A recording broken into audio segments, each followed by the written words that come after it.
이번 영상부터는 대입에 성공하는 아이들과 부모님들의 특징에 대해서 이야기를 해보려고 합니다.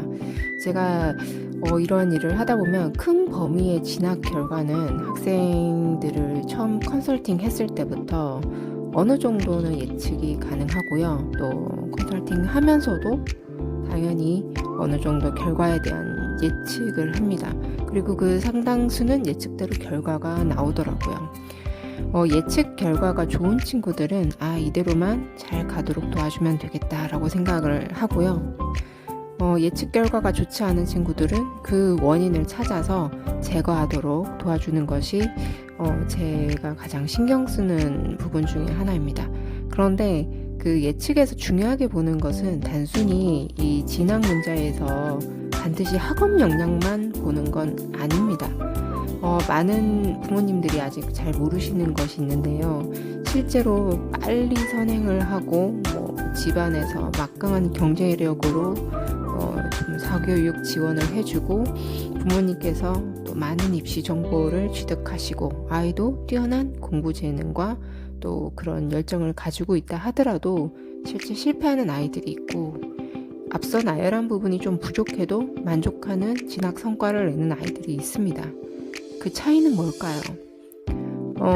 그래서 제가 그 성공적인 진학 결과를 만들어내는 공통점을 한 7가지 정도로 정리를 해봤습니다.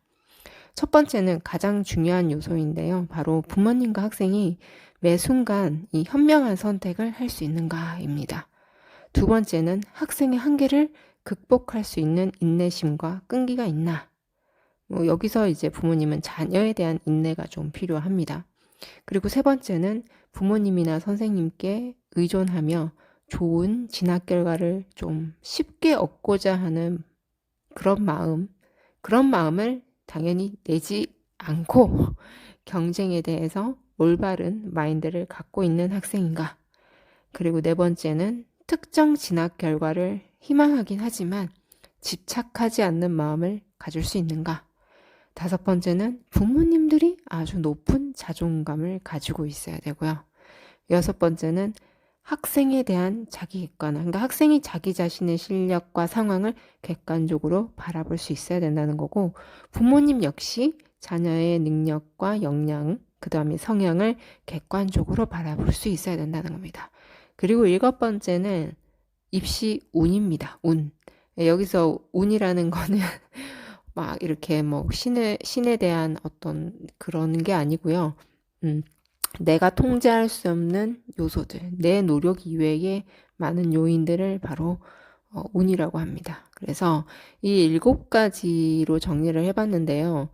7가지 중에서 5가지 정도는 갖추고 있어야 어느 정도 본인이 희망하는 대학 진학에 성공하게 되는 것 같아요.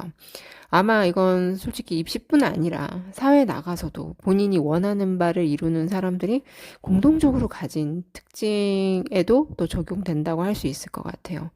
그런데 실제로 이 요소를 가지고 있는 사람들은 매우 드뭅니다.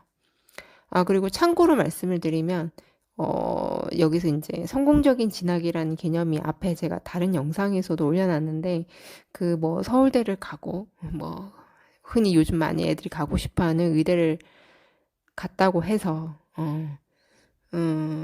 다 성공적인 진학이란 볼 수 없고요. 그런 곳에 합격했다 해도 대학 생활이나 대학 전공에 대학 수업을 적응하지 못하거나 전공을 따라가지 못한다면 성공적인 진학은 아니겠죠.